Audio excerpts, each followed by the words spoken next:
Hello students, come to the most important part of grammar and that is tenses. Okay, so let's understand this. Before learning tenses, we'll understand what actually is tense and all about. ठीक है, हमें कोई भी चीज जब हम पढ़ते हैं ना तो उसको थोड़ा एंजॉय करके पढ़ना चाहिए, राइट? ये ग्रामर में जो टेंस है ना, ये लोगों का दिमाग खा लिया है इसने, और वो टेंस की वजह से ग्रामर कुछ भी नहीं आता है हमारे दिमाग में। मतलब ग्रामर 15 मार्क्स, दैट्स इट, कुछ नहीं, छोड़ दे। ग्रामर 10 मार्क्स, कुछ नहीं, छोड़ दे। ग्रामर 2-3 मार्क्स का आता है, लेकिन नहीं, ये ग्रामर ही आपकी इंग्लिश को भी सुधारता है और ये ग्रामर ही है जो आपको एक हाई लेवल में लेके आता है। ठीक है, तो चलो हमको इसको थोड़ा सा अलग समझते हैं। चलो पहले एक स्टोरी समझते हैं। अभी स्टोरी को समझना। मेरा एक फ्रेंड है, ठीक है, और वो मेरा फ्रेंड है जो वो एजेड है, मुझसे लगभग 10-15 साल बड़ा। उसके 3 बच्चे हैं और खुशनसीबी ये है कि उस फ्रेंड के जो 3 बच्चे हैं ना, उनके भी 4-4 बच्चे हैं। ओके, तो यहां पे मैं क्या बताने की कोशिश कर रहा हूं, जो मेरा फ्रेंड है उसका नाम है टेंस। इसके 3 बच्चे हैं और इसके पहले बच्चे का नाम है पास्ट, दूसरे बच्चे का नाम है प्रेजेंट और तीसरे बच्चे का नाम है इसके फ्यूचर। ठीक है, मैंने कहा इनके और 4-4 बच्चे हैं। जो पहला बच्चा है वो है बहुत सिंपल, वो है बहुत सिंपल, मतलब उसके जो गुण है, उसके जो हैबिट्स, उसके जो बिहेवियर बहुत ही सिंपल है बेचारा। मतलब खाने को मिला तो ठीक है, नहीं मिला तो भी ठीक है, एक चीज से भी खा ले तो बस सुकून है, कुछ टेंशन नहीं, बहुत सिंपल बंदा है, बहुत सिंपल। दूसरा जो उसका बच्चा है वो बहुत ही मेहनती है, जब देखो तब कंटिन्यूअसली मेहनत करता है। इसके दूसरे बच्चे का नाम उसने रख दिया कंटिन्यूअसली। इसने जो 4 बच्चे हैं ना, उनके चारों बच्चों के नाम उनके गुण के अनुसार रखे, उनके स्पेसिफिकेशन के अनुसार, उनके फीचर्स के अनुसार। तीसरा जो बच्चा है नंगा, ये बहुत ही स्पष्ट काम करने वाला है, परफेक्ट काम करने वाला है, इसके लिए उसके तीसरे बच्चे का नाम है परफेक्ट। और चौथा जो उनका बच्चा है, उनमें ये दोनों के गुण आ गए, मतलब परफेक्ट और कंटिन्यूअस के, इसके लिए उसका नाम है परफेक्ट कंटिन्यूअस।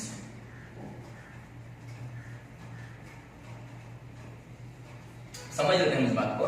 जब मैं बात सिंपल की करता हूं तो ये एक ऐसा व्यक्ति है जिसको ज्यादा लालच की जरूरत नहीं है। मतलब ये अगर अपने सेंटेंस बनाएगा या अपनी जिंदगी चलाएगा तो कैसे चलाएगा पता है? या तो वर्ब की मदद से चलाएगा अपनी जिंदगी, या फिर हेल्पिंग वर्ब की मदद से, हेल्पिंग वर्ब की मदद से। इसको दोनों की जरूरत नहीं है। ठीक, इसी तरीके से कंटिन्यूअस, अगर मैं कंटिन्यूअस की बात करूं तो कंटिन्यूअस कैसा है? ये कंटिन्यूअस मतलब लगातार मेहनत करने वाला है, रात का दिन मेहनत करने वाला है, तो इसको बहुत ज्यादा एनर्जी और ताकत लगती है। तो इसको साथ चाहिए दोनों का, मतलब हेल्पिंग वर्ब के साथ साथ मतलब प्लस वर्ब की जरूरत पड़ती है।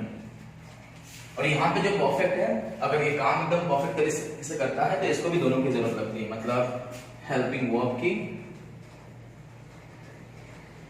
प्लस वर्ब की।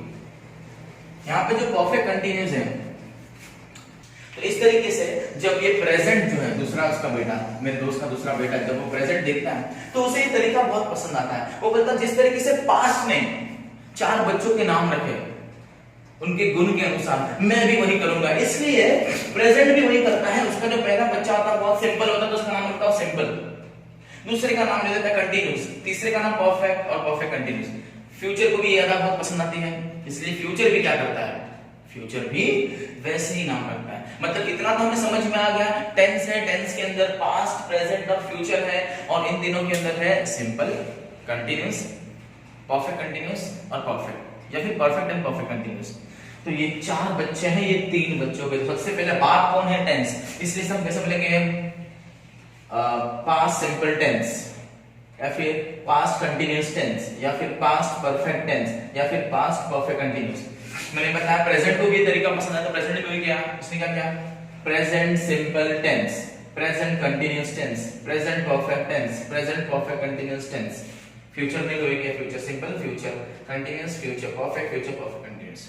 तो इस तरीके से इनके जो घर पे, इनकी फैमिली में कितने बच्चे हो गए? ही इज द हेड, ये बाप है।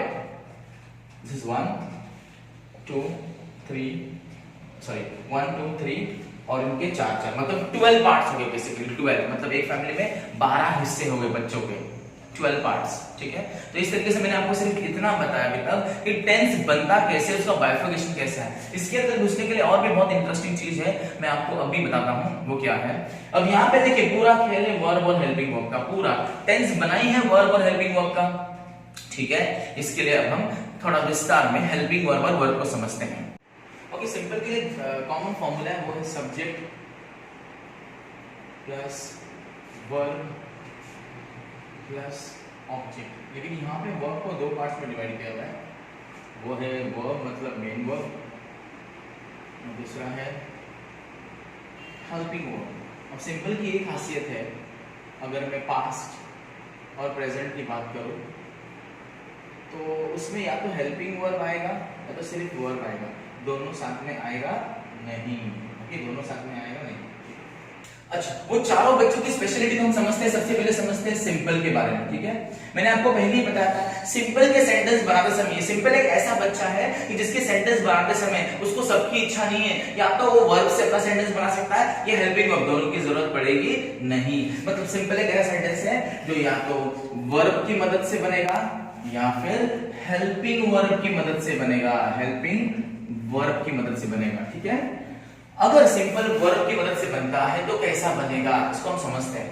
अगर प्रेजेंट सिंपल बनेगा, अगर हम समझो ध्यान से बनना, अगर प्रेजेंट सिंपल बनेगा तो वर्ब है ना, वर्ब उसका फर्स्ट फॉर्म होगा, नहीं तो वर्ब के साथ जो है वो जुड़ जाएगा एस और ईएस। अब ये आपका क्वेश्चन आएगा कि वर्ब का एस और ईएस कब लगेगा वर्ब में, तो ये भी हम समझ लेते हैं। अगर इफ फर्स्ट फॉर्म का last alphabet, last letter, last alphabet अगर एच एक्स एस या फिर वोवेल हो तो ईएस लगेगा, then ES. If H X S then ES लगेगा। कुछ एग्जांपल्स हम लोग समझते हैं यहाँ पे, ठीक है। वो है जैसे कि मैंने बोल दिया कैच, अगर आप ध्यान से देखोगे तो यहाँ पे देखो एच, ये लास्ट अल्फाबेट इसका एच है तो इसको लग जाएगा ईएस, तो प्रेजेंट सिंपल में क्या हो जाएगा, कैचेस। दूसरा मैं बोलता हूं रिलैक्स, एक्स देखो लास्ट का अल्फाबेट एक्स, तो प्रेजेंट सिंपल में क्या आएगा, रिलैक्सेस। तीसरा में लेता हूं ब्लेस, देखो लास्ट का अल्फाबेट एस है तो ये हो जाएगा ब्लेसेस, ठीक है। अब मैं लेता हूं गो, देखो वोवेल है लास्ट का, ओ है वोवेल तो हो जाएगा ईएस करके गोज, डू का डस, ठीक है। इतना क्लियर है। अब इनको और थोड़ा और डीपर समझते हैं, इसको और डीप समझते हैं। मतलब जब भी वाई होगा उसको हम आई बनाते हैं, जब भी वाई होगा उसको हम आई बनाते हैं, ये वापस बता रहा हूं, जब भी वाई होगा हम उसको आई बनाते हैं। लेकिन कब, कंडीशन है, जैसे यहाँ पे ईएस लगाने का कंडीशन था, वैसी वाई को आई कब बनाते हैं, ये कंडीशन है। तो कंडीशन ऐसा है, कंडीशन क्या है इसकी, इफ सेकंड लास्ट, जैसे मैंने यहां पे बोला ना कि लास्ट, मैंने यहां पे बोला था अगर last, if last alphabet, if last letter, जैसे यहां पे last letter H X S हो तो हम क्या करते हैं, ईएस लगाते हैं, वोवेल हो तो, ठीक है। और यहां पे second last alphabet letter, if मतलब अगर क्या हो, वाई हो, क्या हो, और एक्सक्यूज मी, अगर वाई नहीं, अगर वोवेल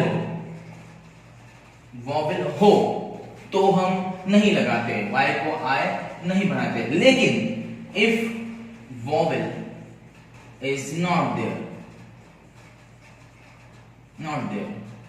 इन सेकंड लास्ट लेटर तो हम वाई को आई बनाते हैं। इसके भी कुछ एग्जांपल्स लेते हैं हम लोग, समझ लो। यहां पे मैंने लिख दिया मैरी,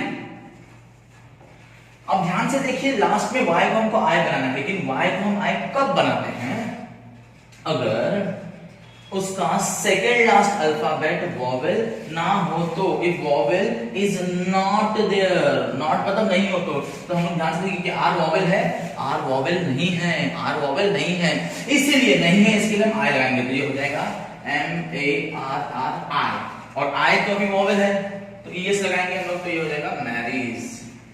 ठीक उस तरीके से मैं लेता हूं मल्टीप्लाई, ये M U L T P L, देखो y की पहले वाला जो अक्षर है वो वोवेल है क्या, एल वोवेल नहीं है, तो वोवेल नहीं है तो हम उसको I बनाएंगे, तो LIES मल्टीप्लाइज। और एक लेता हूं इसका एक फॉर्मूला एग्जांपल, एंजॉय। अब अगर आप ध्यान से यहां पे देखोगे तो ये सेकंड लास्ट अल्फाबेट जो है ना वो वॉवेल है, क्योंकि ओ वॉवेल है। तो अगर ओ वॉवेल है तो हम वाई को आई बनाएंगे नहीं, वाई को हम आई बनाएंगे नहीं, वाई को आई बनाएंगे नहीं। तो डायरेक्टली क्या लग जाएगा, वाई एस, एंजॉयस। तो आई नहीं बनेगा, समझ लो। जैसे मैं और बताता हूं, जैसे मैंने बोल दिया समझो लवली, ठीक है चलो। प्ले, मैंने बोल दिया प्ले, वाई के पहले वाला अल्फाबेट है ए, वो वॉवेल है, तो वॉवेल रहेगा तो हम वाई को आई बनाते नहीं हैं, वॉवेल नहीं रहेगा सेकंड लास्ट तो हम बनाते हैं। तो यहाँ पे भी लग जाएगा प्लेज, ठीक है। तो इस बात को समझ लेना। अब यहाँ पे थोड़ा सा वापस आते हैं। मैंने आपको ये तो बताया कि ईएस कब लगाते हैं, वापस रिपीट करता हूं। अगर last letter H, X, S हो या फिर वॉवेल हो तो हम ईएस लगाते हैं। तो अभी क्वेश्चन बोलोगे और अगर ना हो तो ना हो तो सीधा एस लगा देंगे, ना हो तो सीधा एस लगा देंगे। इसका एग्जांपल मैं लेता हूं। यहाँ पे जैसे मैंने बोल दिया किक, देखो किक का लास्ट अल्फाबेट क्या है, के है, के वॉवेल है क्या, नहीं है, एच, एक्स, एस है क्या, नहीं है, इसके डायरेक्टली एस लगाने तो बन जाएगा किक्स, ओके। उसके अलावा मैं बोलता हूं लव। अब यहाँ पे कंफ्यूज नहीं होना, लव लास्ट का अल्फाबेट वॉवेल है, लेकिन हम लोग दो बार ये नहीं लगा सकते, तो इसके लिए हम लोग सीधा एक ही बार लगा देंगे लव्स, ठीक है। Is that clear? ये प्रेजेंट सिंपल का मैंने बताया, प्रेजेंट सिंपल का बताया। अब थोड़ा सा इसको और डिटेल समझते हैं। ये जो वर्ब का मैंने बात बताया वो सिर्फ ही, शी और इट को एप्लीकेबल है, मतलब ही, शी, और वर्ब का फर्स्ट फॉर्म किसको एप्लीकेबल है, वो एप्लीकेबल है दे, वी, यू एंड आई, ये सब सब्जेक्ट्स हैं। इसको दे, वी, यू एंड आई। चलो अभी तक तो मैंने आपको बताया कि अगर प्रेजेंट सिंपल में हम वर्ब यूज करते हैं तो कैसा यूज करते हैं। फिर से एक बार बताता हूं, प्रेजेंट सिंपल में अगर मैं वर्ब यूज करूं तो सबसे पहले हमको देखना है सब्जेक्ट्स क्या है। अगर सब्जेक्ट ही, शी, इट हो, अगर सब्जेक्ट ही, शी, इट हो, इसका मतलब पुरुष, स्त्री या वस्तु हो सिंगुलर में, तो हम क्या करते हैं, तो हम वर्ब के पीछे एस या फिर ईएस लगाते हैं। ईएस कब लगाते हैं, जब दिया हुआ वर्ब का फर्स्ट फॉर्म के लास्ट अक्षर एच, एक्स या एस हो या फिर वॉवेल हो तो उसको हम ईएस लगाते हैं। ठीक उसी तरीके से हम क्या करते हैं, अगर subject they, we, you and I हो तो वर्ब का सीधा सीधा फर्स्ट फॉर्म डाल देते हैं। अगर वाई हो तो वाई को हम आई बनाते हैं, लेकिन वाई को हम आई कब बनाते हैं ये भी बताता हूं, जब दिया हुआ सेंटेंस का सेकंड लास्ट अल्फाबेट वॉवेल्स ना हो तब। जैसे मैंने कुछ एग्जांपल्स वहां पे दिए हुए, ठीक है। तो आते हैं हम हेल्पिंग वर्ब। अगर प्रेजेंट सिंपल में हेल्पिंग वर्ब हो तो हम हेल्पिंग वर्ब कैसे बनाते हैं, समझ लो इस बात को अच्छी तरीके से। अगर ही, शी और इट हो ना तो हम सीधा हेल्पिंग वर्ब लगा देंगे इज, एम, आर, ठीक है। जैसे कि ही, शी, इट को इज लग जाएगा, ठीक है, आई को एम लग जाएगा और आर को लग जाएगा they, we and you.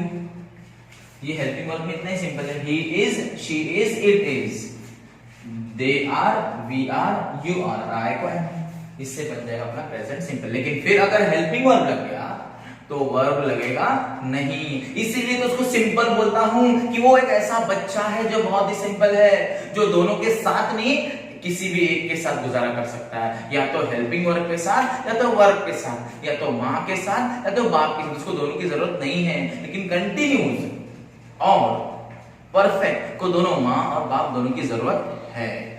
Okay, present simple में मैंने हेल्पिंग वर्ब आपको बताया था इज, एम और आर, ठीक है। प्रेजेंट सिंपल में जब हम लोग हेल्पिंग वर्ब का इस्तेमाल करते हैं तो मैंने बताया इज, एम, आर, लेकिन इसमें और दो हेल्पिंग वर्ब है जिसको हम बोलते हैं हैज और हैव। हैज लग जाएगा ही, शी और इट, और हैव लग जाएगा दे, वी, यू एंड आई, ठीक है। ये भी समझ लो, ये थोड़ा सा मैं मिस कर दिया था actually part, okay. Alright, let's take the example of present simple. Present simple के एग्जांपल जो रिलेटेड किससे, वर्ब से, ठीक है। इसको हम लोग ने बहुत तरीके से अभी समझा, समझते हैं। Sachin plays football. यहाँ पे देखिए ये वर्ब है और इसके पीछे एस लगा है, और यहाँ पे जो सब्जेक्ट है वो क्या है, ही। मैंने आपको कहा था कि अगर वर्ब हो, सब्जेक्ट हो ही, शी और इट, तो वर्ब के साथ क्या जुड़ जाएगा, एस या फिर ईएस। किसमें, प्रेजेंट सिंपल में। देखो वर्ब के साथ एस जुड़ गया तो ये क्या है, प्रेजेंट सिंपल। एस क्यों लगा, क्योंकि यहाँ पे ही है, ठीक है। आई लव माई मॉम, यहाँ पे भी लिखा है आई लव माई मॉम। ये सब्जेक्ट क्या है, ही शी इट है क्या, नहीं है। इसके लिए वर्ब के साथ एस और एस रहेगा क्या, नहीं रहेगा। तो क्या रहेगा, अगर मैं बताता हूँ subject they, we, you and I रहे, subject they, we, you and I रहे, तो वर्ब का फर्स्ट फॉर्म होगा, वर्ब का फर्स्ट फॉर्म। तो यहाँ पे वर्ब का फर्स्ट फॉर्म क्या है, लव। लव ये क्या है, वर्ब का फर्स्ट फॉर्म, इसलिए ये क्या है, प्रेजेंट सिंपल। क्यों, क्योंकि इसका जो सब्जेक्ट है वो आई है। दे, वी, यू एंड आई अगर सब्जेक्ट हो तो वर्ब का फर्स्ट फॉर्म लगता है।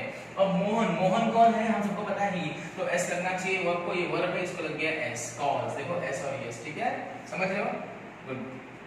दे, देखो ये दे इधर है तो वर्ब का फर्स्ट फॉर्म रहेगा, ये लग गया वर्ब का फर्स्ट फॉर्म। वी है वर्ब का फर्स्ट फॉर्म, ये केयर क्या है, वर्ब का फर्स्ट फॉर्म। यू है वर्ब का फर्स्ट फॉर्म, ठीक है। मैं एक एग्जांपल और आपको देता हूं, यहाँ पे तो बोलता हूं Sam writes a letter, it falls on the ground, ठीक है, समझ लेते हैं। सैम कौन है, ये ही है, राइट और ये पीछे लग गया ईएस या फिर एस, तो एस और ईएस लगेगा तो वर्ब क्या है, प्रेजेंट सिंपल। लेकिन ये मैंने एस और ईएस कब लगाना है, जब सब्जेक्ट होता है ही, शी या इट। इट फॉल्स, फॉल ये वर्ब है, इसके पीछे लग गया एस, इसलिए ये क्या है, प्रेजेंट सिंपल। 100% श्योर कि ये बहुत ही बेहतरीन तरीका है समझने का। अब आते हैं हेल्पिंग वर्ब वाले कंसर्न में। मैंने बताया हेल्पिंग क्या रहेगा, इज, एम, आर, बराबर कि नहीं, ओके। चलिए यहाँ पे समझते हैं चीजों को।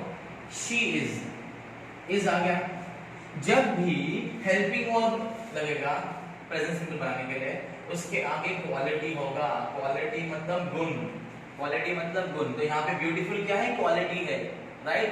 तो इसके आगे क्या लग गया, क्वालिटी, तो ये क्या है, ये भी प्रेजेंट सिंपल। इज क्या है, क्वालिटी, इसके आगे क्या लग गया, अ हैंडसम बॉय। हैंडसम क्या है, quality. Am the best, best भी क्या है, क्वालिटी, तो एम के साथ क्या लग गया, द बेस्ट, ठीक है। अभी यहाँ पे देखो हेल्पिंग वर्ब में ये लेकिन लिखा है Sachin and Anurag appreciate. Sachin and Anurag दोनों मिलाकर क्या होते हैं, दोनों मिलाकर होते हैं दे। तो दे को वर्ब का फर्स्ट फॉर्म लगता है, तो यहाँ पे अप्रिशिएट वर्ब का फर्स्ट फॉर्म है। यू, यू को भी क्या लगेगा, वर्ब का फर्स्ट फॉर्म, राइट। ये वर्ब वाला टाइप था, वर्ब वाला। मैं आपको और एग्जांपल देता हूँ हेल्पिंग वर्ब वाले का, जैसे कि मैं बताता हूँ you are a champion, you are a champion, you are a champion quality है, आर लग गया। देखो मैंने बोला था कि क्वालिटी रहेगा, यहाँ पे क्वालिटी रहेगा, हेल्पिंग वर्ब के साथ क्वालिटी रहेगा, तो ये हेल्पिंग वर्ब के साथ क्वालिटी है, you are a champion, ठीक है। मैं बोलता हूँ विशाल एंड अमन, ठीक है, Vishal and Aman are talented, talented, ठीक है। ये टैलेंटेड क्या हो गया, ये क्वालिटी हो गया, ये हेल्पिंग वर्ब हो गया, हेल्पिंग वर्ब क्या लगा, क्वालिटी, ठीक है, समझ लो बात को। और एक लेता हूं, आई हैव अ कार, ये हैव हो गया, राइट। तो ये हैव भी क्या हो गया, हेल्पिंग वर्ब, समझ लेना। ये इज, एम, आर जो है ना उसके साथ क्वालिटी रहेगा, लेकिन जब हैव और हैज ऐसी कोई चीज लगती है तो इसमें क्वालिटी नहीं रहेगा। इसमें क्या रहेगा कि जो चीज हमारे पास है, जो एसेट है हमारा, जो हमारी प्रॉपर्टी है, मतलब लगेगा asset and property, something that is अपना। तो ये मेरा कार है, तो आई हैव अ कार, तो ये कार मेरा है, तो हैव लग गया, तो ये हो गया प्रेजेंट सिंपल, प्रेजेंट सिंपल। आई को वापस मैं बोलता हूं दे, दे हैव a BMW, वापस BMW ये मेरी एसेट है, मेरी प्रॉपर्टी है, ये हैव करके, ठीक है। अब मैं लेता हूं हैज की, हैज बोलूंगा she has a good husband, ठीक है। तो उसके पास क्या है, अच्छा पति, ठीक है, हस्बैंड अच्छा है उसके पास, तो हैज अ गुड हस्बैंड, ठीक है, अच्छा हस्बैंड है। या फिर ही has a you know you can say a tiger, उसका है वो, it is his own, ठीक है, a tiger। ठीक है। तो ये कुछ एग्जांपल्स थे प्रेजेंट सिंपल के with verb and with helping verb, मतलब वर्ब में भी और हेल्पिंग वर्ब में। मैंने आपको पूरी तरीके से प्रेजेंट सिंपल बताया। प्रेजेंट सिंपल में आपको कोई भी दिक्कत नहीं होनी चाहिए। अब